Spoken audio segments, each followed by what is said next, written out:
Ya, assalamualaikum warahmatullahi wabarakatuh. Hari ini kita jumpa lagi untuk materi teks cerita sejarah di kelas 12. Oke? Nah, jadi di kelas kali ini kita akan bahas, kemarin kan kita sudah belajar ya tentang gimana sih cuplikan yang namanya cerita sejarah gitu kan. Gimana sih yang namanya novel dan teks cerita sejarah. Jadi kemarin kan kita udah sepakat kalau teks cerita sejarah itu dia lebih kepada hal-hal yang punya bukti autentik, ya. Di teks cerita sejarah itu biasanya dia punya bukti autentik.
Nah, teks cerita sejarah itu kan kemarin adalah teks yang berisi tentang unsur sejarah, tapi dia punya bukti autentik kan,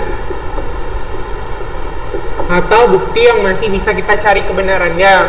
Tapi kalau nanti dia teks novel sejarah,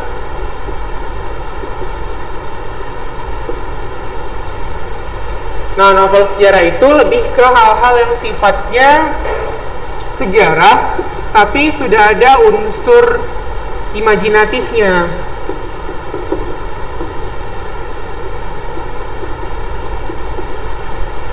Ya, ada unsur imajinatifnya. Nah,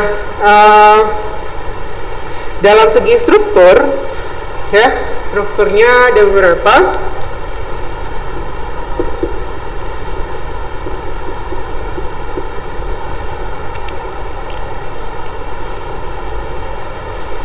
Yang pertama di situ ada katanya pengenalan situasi peristiwa.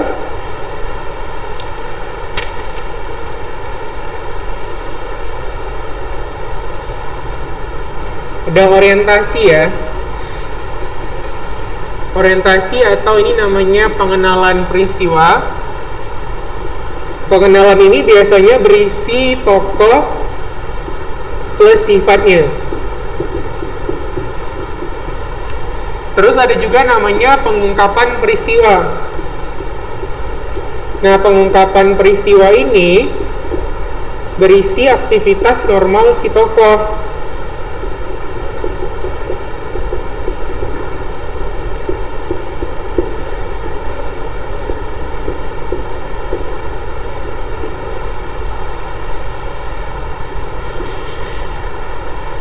Nah, peristiwa ini berisi aktivitas normal si tokoh.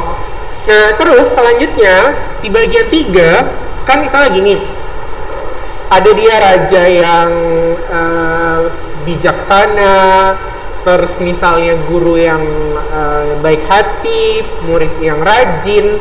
Nah, itu tahap orientasi. Nah, tahap pengungkapan peristiwa dia lebih ke hal-hal normal yang dilakukan si tokoh. Misalnya kalau dia tokohnya siswa, berarti ya tugasnya ngapain? Belajar gitu kan. Kalau tokohnya nanti dia guru, mengajar. Kalau tokohnya raja, berarti memimpin rakyatnya gitu kan. Nah, terus di sini ada dikatakan terjadinya tahap konflik gitu. Jadi tahap konflik ini adalah tahap munculnya masalah.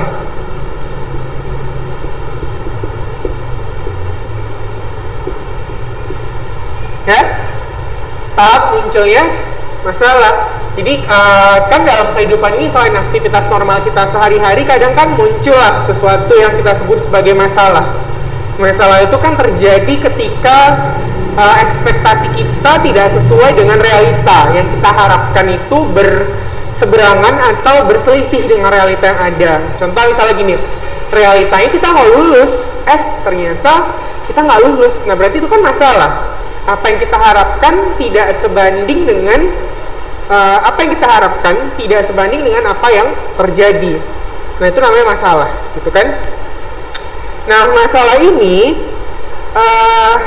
cenderung sifatnya itu beda-beda pada setiap masa.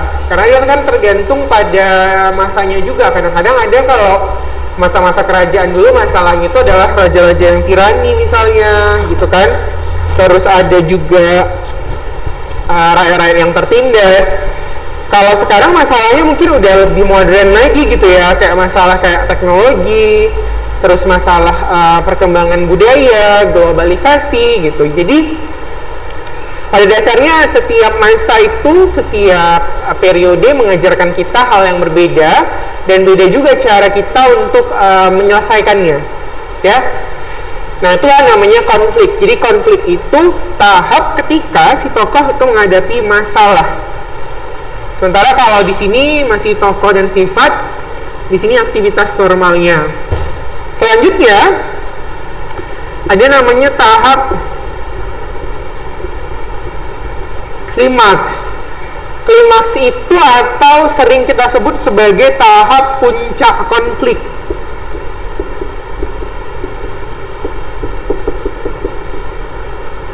Ya, tahap puncak konflik.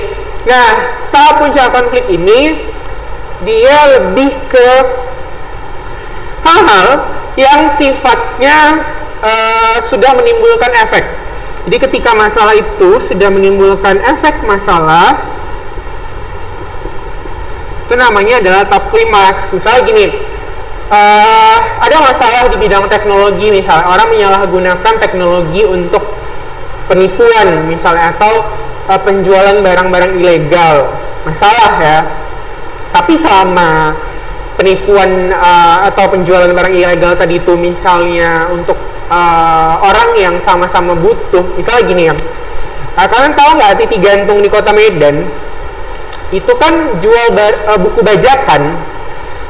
Jadi mahasiswa itu sering, ini saya bukan menjelek-jelekan ya, maksudnya gini, kita udah tahu semua itu mahasiswa itu kan butuh banyak buku.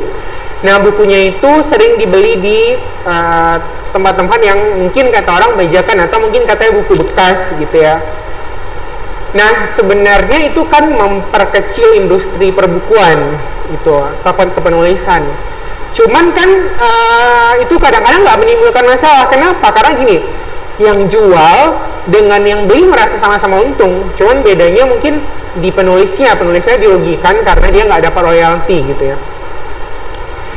Tapi belum ada dampak langsungnya. Kalau misalnya dalam proses jual beli buku ilegal itu atau buku bekas itu tiba-tiba karena royalti penulisnya berkurang, terus dia memutuskan untuk tidak menulis buku lagi, berkuranglah jumlah referensi buku di negara kita secara signifikan. Nah, itu namanya puncak masalah. Kenapa? Karena pada tahap itu masalah yang kita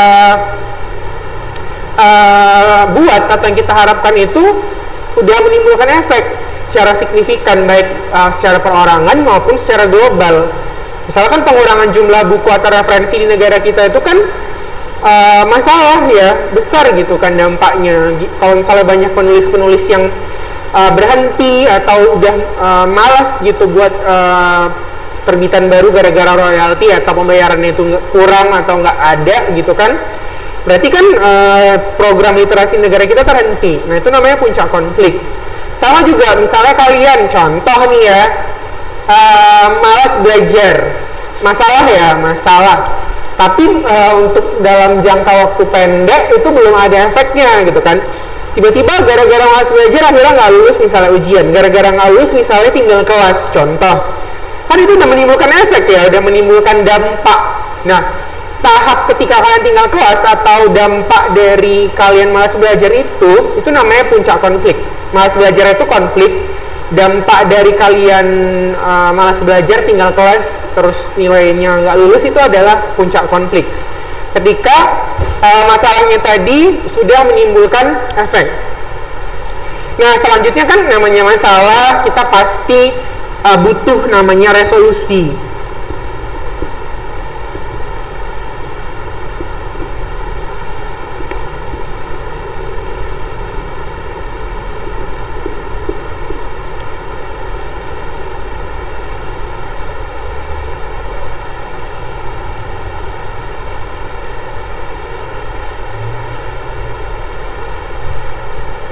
Resolusi atau penyelesaian gitu ya.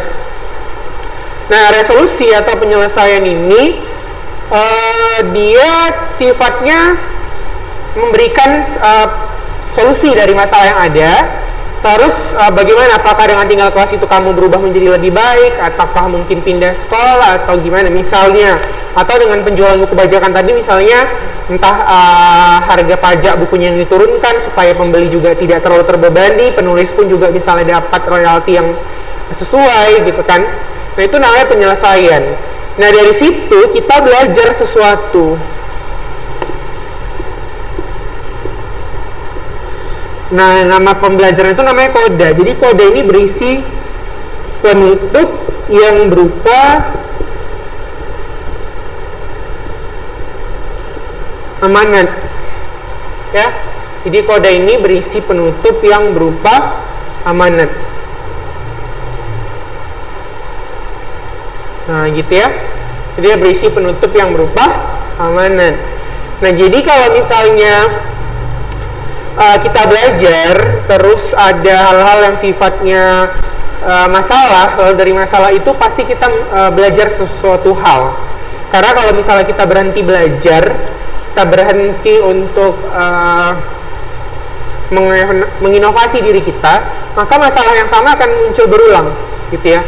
Jadi masalah itu pada dasarnya juga akan kembali muncul kalau nggak kita selesaikan gitu. Jadi jangan pikir karena sekarang kita nggak menyelesaikan PR, karena sekarang kita nggak apply tugas-tugas kita, terus tiba-tiba naik kelas, oh berarti masalahnya selesai. Toh dikerjai nggak dikerjai naik kelas juga gitu kan. Jangan berpikiran seperti itu. Masalah itu harus dihadapi. Masalah yang dihindari itu nggak akan pernah selesai. Dia bahkan akan muncul lagi di masa depan dalam bentuk yang lebih kompleks. Jadi kalau hari ini kamu menghindari untuk belajar bagaimana kalimat, maka ketika di masa depan kamu harus mempelajari paragraf, kamu akan menghadapi masalah yang lebih kompleks. Jadi nggak ada yang namanya masalah itu. Ketika hari ini kamu tinggalkan dia selesai, yang ada dia makin besar. Suatu saat dia muncul dalam bentuk yang lebih besar lagi, dan kamu udah nggak sanggup lagi menghadapi itu. Gitu. Itu analoginya seperti itu kurang lebih. Jadi kadang-kadang cobaan itu memang datang satu paket dengan solusinya dan sesuai dengan kapasitas kita.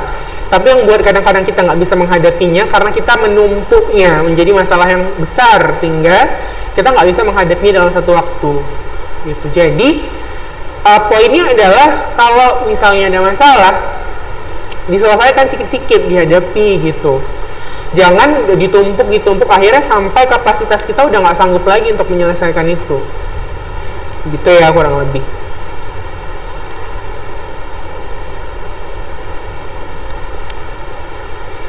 Oke, sampai di situ ada pertanyaan? Kalau ada nanti boleh tanyakan dari WA ya. Nah, di sini kamu bisa lihat jenis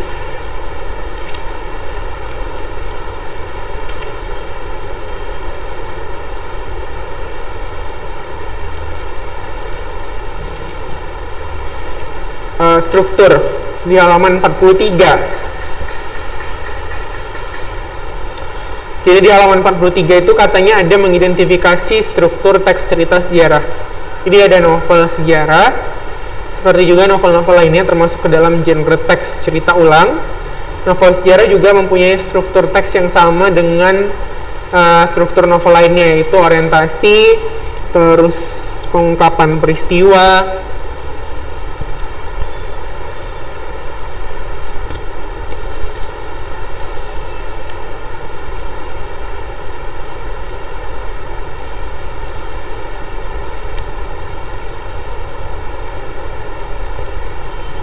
terus ada rising action, komplikasi, evaluasi, resolusi, dan koda.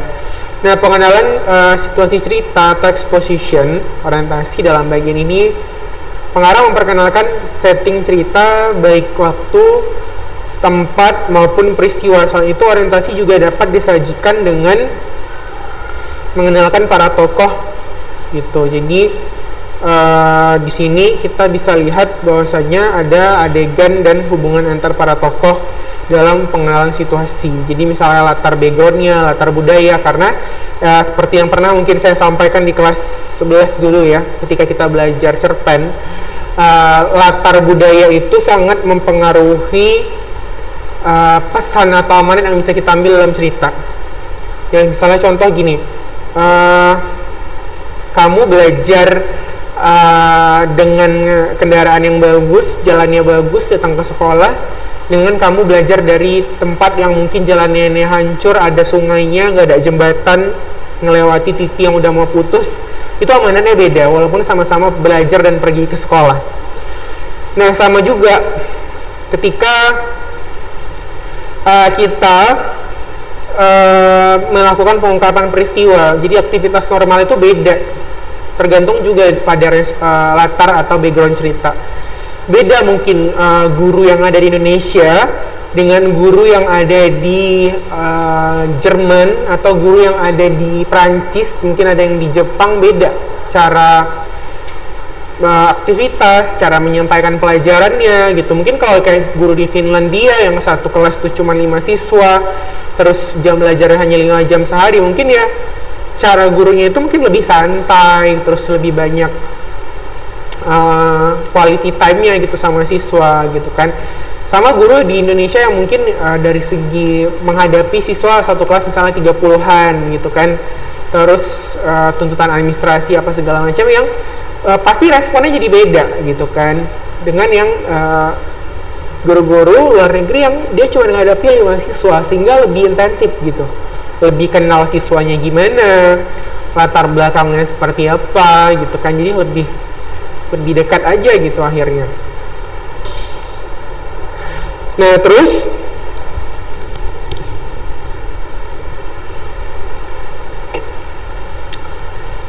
di sini juga ada konflik ya. Tadi saya diceritakan bagaimana konflik, masalah dan penyelesaian konflik itu katanya adalah perhatian, kegembiraan, kehebohan, ataupun keterlibatan berbagai situasi yang menyebabkan bertambahnya kesukaran tokoh. Jadi misalnya, ada kegembiraan, ada pokoknya masalah lah yang menambah ribet hidup kita. Itulah namanya konflik. Terus ada puncak konflik, turning point. Bagian ini disebut pula sebagai klimaks. Ini adalah bagian cerita yang paling besar dan mendebarkan. Pada bagian ini pula ditentukan perubahan nasib beberapa tokohnya. Misalnya apakah dia kemudian berhasil menyelesaikan masalah atau gagal. Kan ada yang dia orang gagal yang menuju sukses, ada yang memang orang yang the failed person gitu. Jadi emang ada yang dia gagal tapi dia berusaha bakal sukses, ada yang gagal emang dia merasa dirinya orang yang gagal. Beda orang yang bilang saya telah gagal 3 kali dengan saya memang orang yang gagal gitu. Kalau dia yang nomor 2 itu kan berarti emang dia udah nggak ada semangat untuk memulai lagi, untuk memperbaiki lagi. Nah itu beda. Itu berarti puncak konflik itu sangat menentukan penyelesaian sebuah masalah. Ada masalah yang sebenarnya kalau kita hadapi selesai atau minimal berkurang lah dampaknya. Ada yang memang orang nyerah gitu sehingga masalahnya itu makin besar. Nah, salah satu contoh teks sejarah kita bisa baca buku di halaman 34.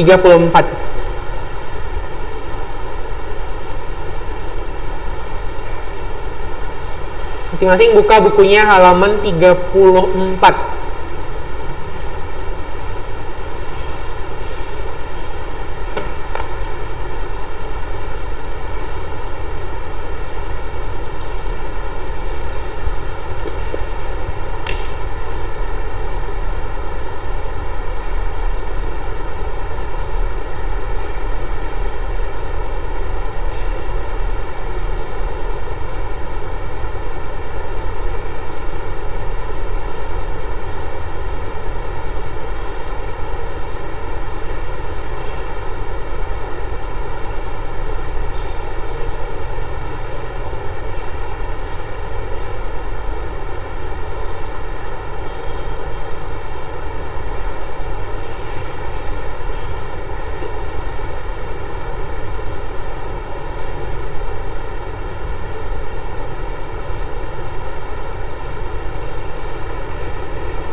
Udah?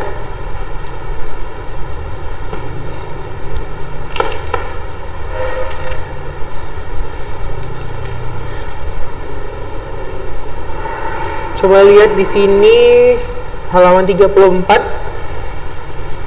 Itu ada cerita tentang novel Ku Antar ke Gerbang Karya Ramadan.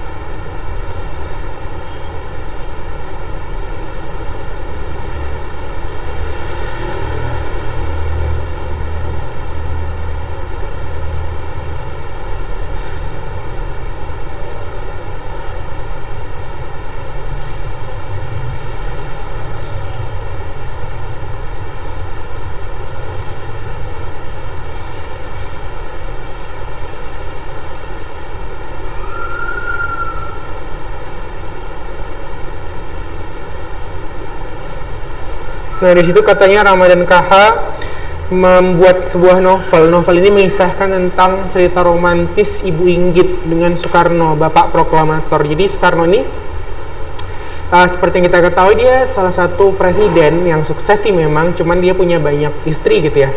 Kalau nggak salah saya sepanjang hidupnya itu ada 7 apa 8 gitu ya istrinya.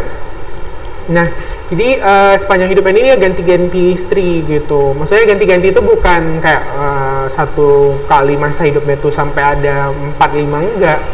So dia udah nikah pada periode tertentu, misalnya 3-4 tahun dia cerai, nikah lagi dengan orang lain, cerai lagi, nikah lagi gitu. Tapi bukan di waktu yang bersamaan. Nah, terus di Ramadan KH ini, imajinasi pengarang muncul saat ini ingin memberikan makna tentang peran Ibu Inggit dalam pembentukan seorang pribadi yang kelak akan menjadi presiden pertama negeri ini. Ibu Inggit lah yang mengayomi, memelihara, dan mengantar Soekarno ke dalam kedudukannya sebagai tokoh nasional. Peran ini bukanlah sebagai kawan politik, tetapi sebagai dua sosok yang saling memahami. Inggit Ganarsih yang usianya 12 tahun lebih tua dari Soekarno berperan sebagai istri, kawan, dan ibu yang menginginkan setiap suami, sahabat, dan anaknya sukses dalam kehidupan. Peran ini dapat dijalankan secara simpatik oleh Inggit. Jadi Soekarno di dalam asuhan kejiwaan Ibu Inggit dapat diantarkan ke pintu gerbang pucuk pimpinan nasional. Secara simbolis mengandung makna bahwa Ibu Inggit benar-benar mendampingi suaminya selama masa terberat dalam perjuangan. Jadi masa-masa merintisnya si Soekarno ini sebenarnya sama si Inggit Ganarsih ini. Inggit Ganarsih ini kalau nggak salah saya lebih tua gitu daripada Soekarno. Terus si Soekarno dibentuk oleh Ibu Inggit menjelma menjadi pimpinan bangsa. Inilah yang diimajinasikan oleh pengarang yang secara historis simbolisasi ini tidak muncul dari buku-buku sejarah tentang Soekarno dan tentang Inggit Ganarsih. Bahwa Ibu Inggit memang peranan besar dalam riwayat pembentukan negeri ini. Hanya perannya tidak muncul ke publik karena lebih banyak di belakang layar. Jadi dia nggak show up gitu ya. Kalau kita kan sekarang ibu-ibu negara, ibu-ibu PKK, gubernur aja itu kan kayaknya show up kali gitu ke media gitu. Sikit-sikit kayak ada foto di IG, sikit-sikit ada update gitu kan. Tapi mungkin kalau dulu gitu ya, kayak orang nggak kenal sih bahkan siapa Inggit gitu kan. Yang tahu orang yang jadi bendera merah putih si Fatimah. Selebihnya kayak Inggit, terus mungkin ada Dewi Sartikasari, yang lain-lain itu kayak nggak tercatat gitu di media, dan mungkin orang-orang nggak gitu notice dia siapa gitu. Jadi bahwa Ibu Inggit ini memegang peranan besar dalam riwayat pembentukan negeri ini, hanya perannya tidak muncul ke publik karena lebih banyak di belakang layar gitu. Jadi sebagai seorang ibu yang hanya memberi tapi tak pernah meminta, Ibu Inggit adalah ibu Indonesia dalam menjelmakan seorang menjadi pemimpin besar. Jadi plot penceritaan novel sangat bergantung pada tokoh Soekarno. Selama ini perjuangannya untuk menjadi tokoh politik penting Indonesia. Tokoh Inggit menjadi saksi mata atas semua novel. Teknik orang pertama aku yang digunakan untuk mengisahkan kejadian di sekitar Soekarno dan bukan tentang dirinya sendiri. Melalui teknik ini pengarang lebih dapat mengungkapkan perasaan pikiran seorang istri pejuang nasional yang kurang dikenal publik. Ini mungkin dia tahu suami ini banyak banyak dikenal orang gitu, tapi pada dasarnya dia sendiri pun kayak nggak pernah diingat orang gitu kan. Jadi pasti ada rasa sakitnya juga. Itu sih contoh dari novel sejarah. Artinya gini, kita tahu Inggit ini pernah berkontribusi dalam kemerdekaan dan majunya negara Indonesia pada saat ini, tapi kita nggak bisa buktikan sebesar apa kontribusinya, terus sampai di mana dia memberikan kontribusi itu, apa yang dia korbankan itu nggak ada bukti autentiknya, makanya dikatakan dia novel. Tahu sih itu benar terjadi, tapi nggak tahu bukti autentiknya itu di mana, gitu ya. Seperti itu kurang lebih.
Nah, kalau teks cerita sejarah itu contohnya di halaman 53, teks Borobudur. Nah, itu teks cerita sejarah. Karena buktinya itu ada di jelas. Kita bisa cek. Misalnya kamu pergi ke Yogyakarta, harus kamu lihat Candi Borobudur, berapa jumlahnya, bagaimana bentuk bangunannya, nah itu teks cerita sejarahnya jelas. Yang menunjukkan itu adalah bekas kekuasaan yang dibangun oleh Raja Samaratungga dari Wangsa Sailendra. Jadi candi ini sebenarnya kuburan sih, Borobudur ini kuburan, cuman dia ada tulisan-tulisannya yang menyiratkan bahwasanya itu kerajaan masa Samaratungga. Samaratungga ini termasuk raja yang berpengaruh pada masa itu, sehingga dia membuat Candi Borobudur. Candi Borobudur ini dibangun 300 tahun sebelum Angkor Wat di Kamboja dan 400 tahun sebelum katedral agung di Eropa. Jadi lebih maju Borobudur dari kisah kerajaannya gitu ya. Jadi Borobudur ini udah satu peradaban yang cukup luas lah pada masa itu.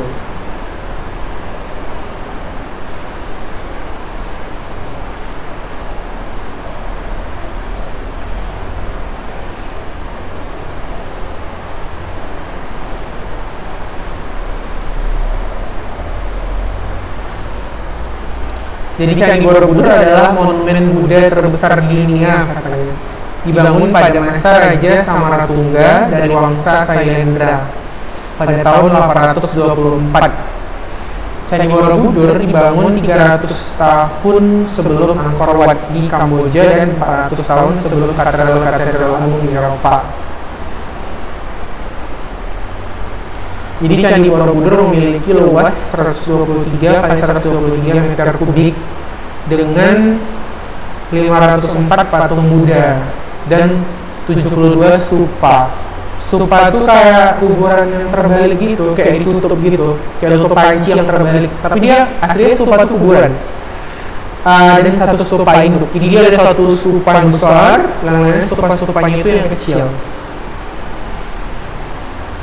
Bentuk candi ini berarsitektur Gupta. Gupta itu kayak prisma gitu ya, yang mencerminkan pengaruh India. Setelah berkunjung ke sini, Anda akan memahami mengapa Borobudur memiliki daya tarik bagi pengunjung dan merupakan ikon warisan budaya Indonesia.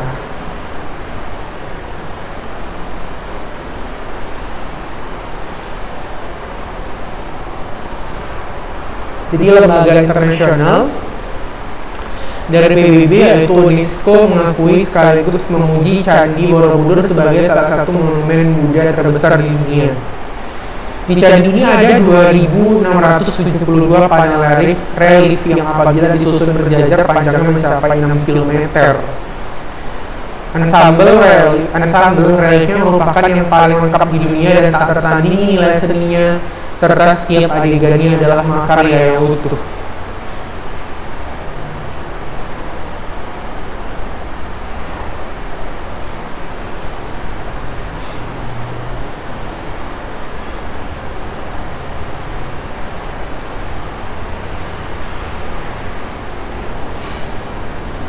Sejak pertengahan abad ke-19 hingga abad ke-11, Candi Borobudur, tempat penziarah umat Buddha dari Cina, India, Tibet, dan Kamboja, menjadi salah satu jejak sejarah paling penting dalam perkembangan peradaban manusia. Jadi kemegahan dan keagungan arsitektur Candi Borobudur merupakan harta karun dunia yang mengagumkan dan tak ternilai harganya. Borobudur terdiri atas 1.460 panel relief dan 504 stupa. Tetapi sebenarnya masih ada 160 panel yang sengaja ditimbun di bagian paling bawah.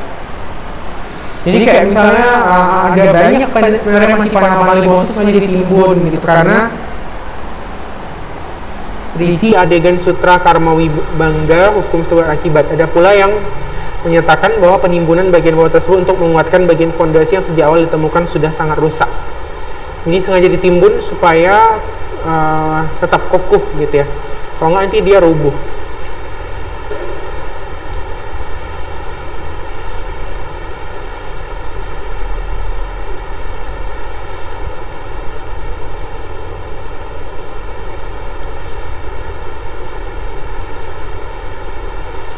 Jadi Candi Borobudur dibangun selama 75 tahun di bawah pimpinan arsitek Gunadarma dengan 60.000 meter kubik batuan vulkanik dari Sungai Elo dan Progo yang terletak 2 km sebelah timur candi.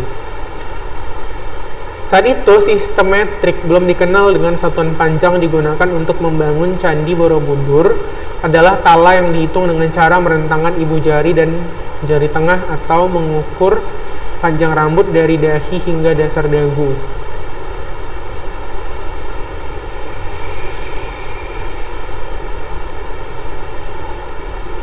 Berdasarkan prasasti Karangtengah dan Kahulunan, sejarah J.G. de Casparis memperkirakan pendiri Borobudur adalah Raja Mataram kuno dari dinasti Selendra bernama Samaratungga dan membangun candi ini sekitar tahun 824 Masehi.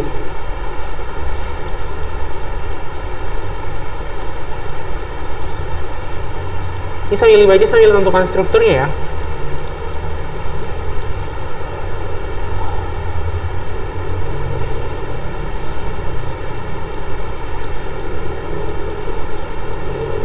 Jadi berdasarkan prasasti Karangtengah dan Kahulunan, sejarah J.G. de Casparis memperkirakan pendiri Borobudur adalah Raja Mataram kuno dari dinasti Selendra yang bernama Samaratungga dan membangun candi ini sekitar 824 Masehi. Bangunan raksasa itu baru dapat diselesaikan pada masa putrinya Ratu Pramudawardhani. Bangunan Borobudur diperkirakan memakan waktu setengah abad, 50 tahun ya. Pada awalnya candi ini diperkirakan sebagai tempat pemujaan. J.G. de Casparis memperkirakan bahwa bumi Sambara Budara dalam bahasa Sanskerta berarti bukit himpunan kebajikan 10 tingkatan bodhisattva adalah nama asli Borobudur.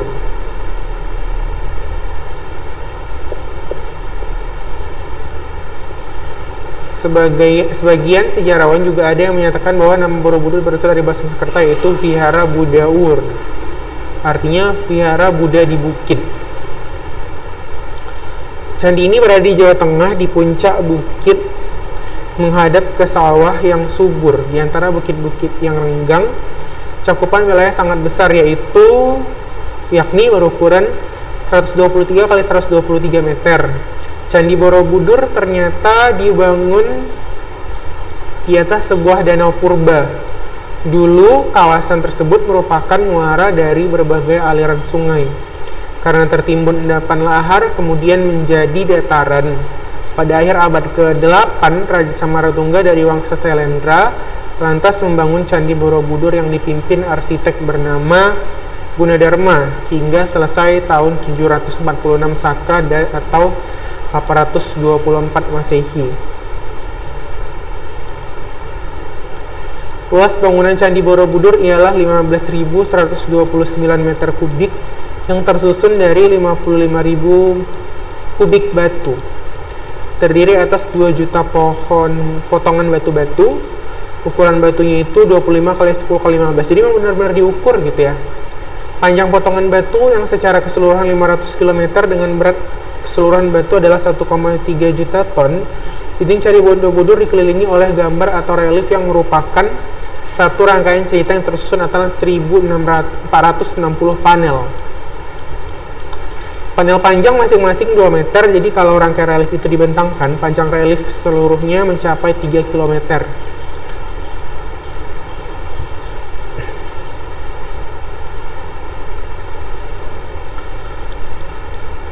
Candi ini memiliki 10 tingkat, yang tingkatnya 1 sampai 6 berbentuk bujur sangkar, sedangkan tingkat 7 sampai 10-nya berbentuk bundar.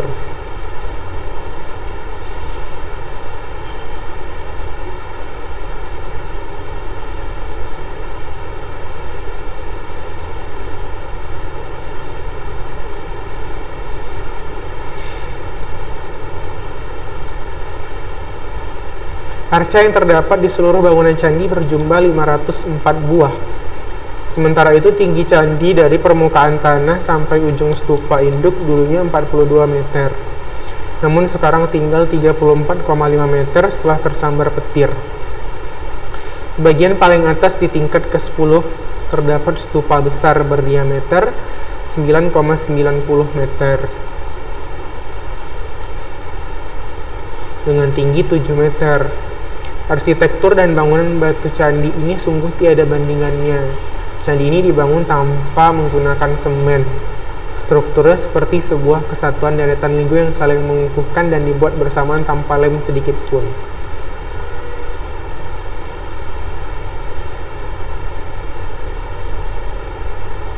Jadi dia kayak mungkin ngelemnya tuh kayak pakai tanah gitu ya. Jadi dia lebih kukuh gitu. Atau mungkin Sir Thomas Stamford Raffles menemukan Borobudur pada tahun 1814 dalam kondisi rusak dan memerintahkan supaya situs tersebut dibersihkan dan dipelajari secara menyeluruh. Sebenarnya telah diketahui penduduk lokal pada di abad ke-18 dan tertimbun material Gunung Merapi. Jadi proyek restorasi Borobudur secara besar-besaran kemudian dimulai dari tahun ke 1905 sampai 1910 dengan bantuan dari UNESCO. Restorasi kedua menyelamatkan Borobudur dilaksanakan dari bulan Agustus. Jadi 5 tahunan juga ya, 1913 sampai 83 loh. Wih, berarti ada 70 tahun. Candi ini tetap kuat meskipun selama 10 abad tak terpelihara. Tahun 1970-an, pemerintah Indonesia dan UNESCO bekerja sama untuk mengembalikan keagungan Borobudur. Perbaikan yang dilakukan memakan waktu 8 tahun sampai dengan selesai. Saat ini Borobudur adalah salah satu keajaiban harta Indonesia dan dunia yang berharga. Berbagai disiplin ilmu pengetahuan terlibat dalam usaha rekonstruksi Candi Borobudur yang dilakukan oleh Theodoris van Erp tahun 1911, Profesor Dr. C. Coremans pada tahun 1956, dan Prof. Ir.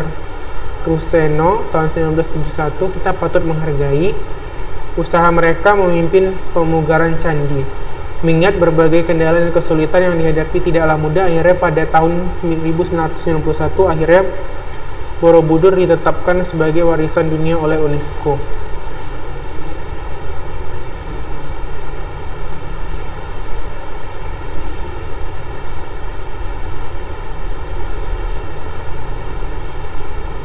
Candi Borobudur dihiasi dengan ukiran-ukiran batu pada reliefnya yang memiliki gambaran dari kehidupan Buddha. Para arkeolog menyatakan bahwa Candi Borobudur memiliki 1460 rangkaian relief di sepanjang tembok dan anjungan. Relief ini terlengkap dan terbesar di dunia sehingga nilai seninya tak tertandingi. Pembacaan cerita-cerita relief ini senantiasa dimulai dan berakhir pada pintu gerbang sisi timur di setiap tingkatnya. Cerita ini dimulai dari sebelah kiri dan berakhir di sebelah kanan pintu gerbang. Jadi setiap bangunan Borobudur itu dari awal sampai akhir tuh ada isinya cerita gitu.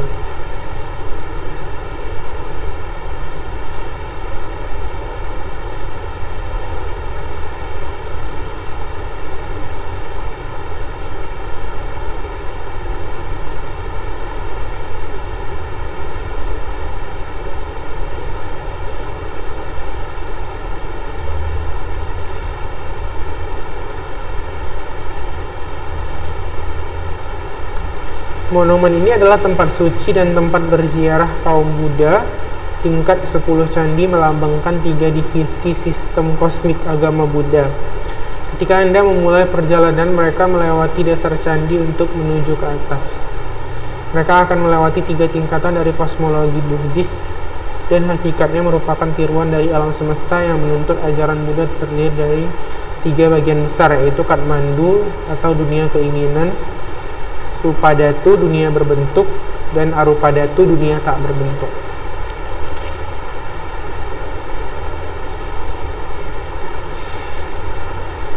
Jadi itu ya, bangunan candi itu struktur teks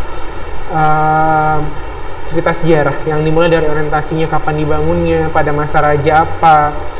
Terus aktivitas yang dilakukan itu pada awalnya itu sebagai tempat untuk menceritakan perjalanan agama Buddha Terus ada masalahnya, yaitu bangunan itu pada akhirnya rusak kan, terus baru dibangun ulang, dan penyelesaiannya akhirnya bangunan itu menjadi salah satu warisan budaya atau situs berharga bagi Indonesia dan seluruh dunia.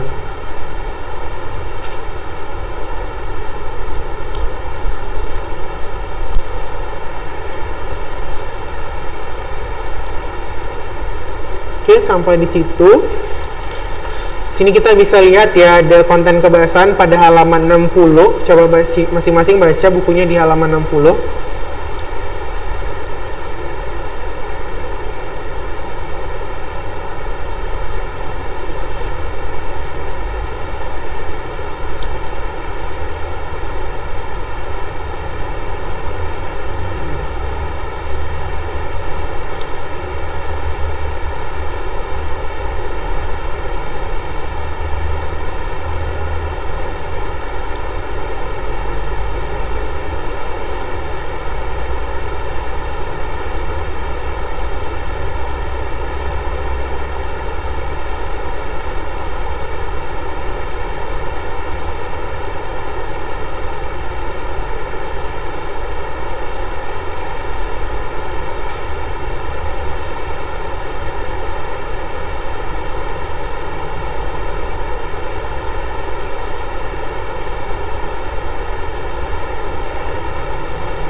Di situ di halaman 60 ada menggunakan beberapa kaidah kebahasaan yang berlaku pada novel sejarah, yaitu menggunakan kalimat bermakna lampau, terus menggunakan kata yang menyatakan urutan waktu. Menggunakan makna lampau tuh contohnya ada kalimat past tense ya.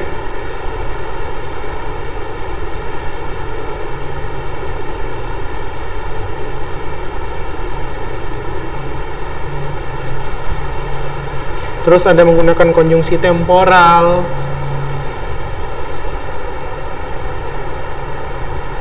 Terus ada juga menggunakan kata kerja material. Material itu yang secara tindakan fisik nampak, menunjukkan kalimat yang tak langsung.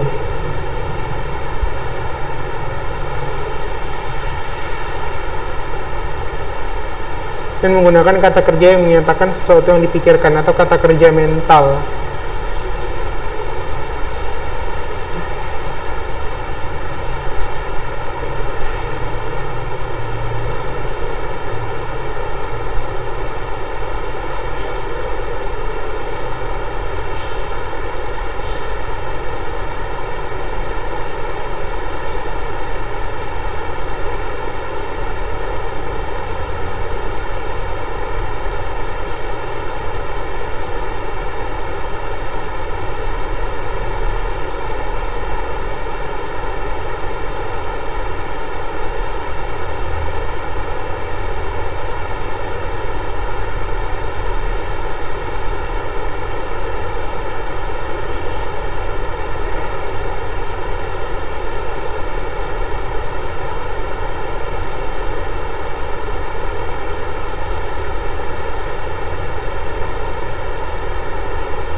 Ya, itu saja untuk hari ini konten pembahasan itu nanti dicatat dan saya share di grup.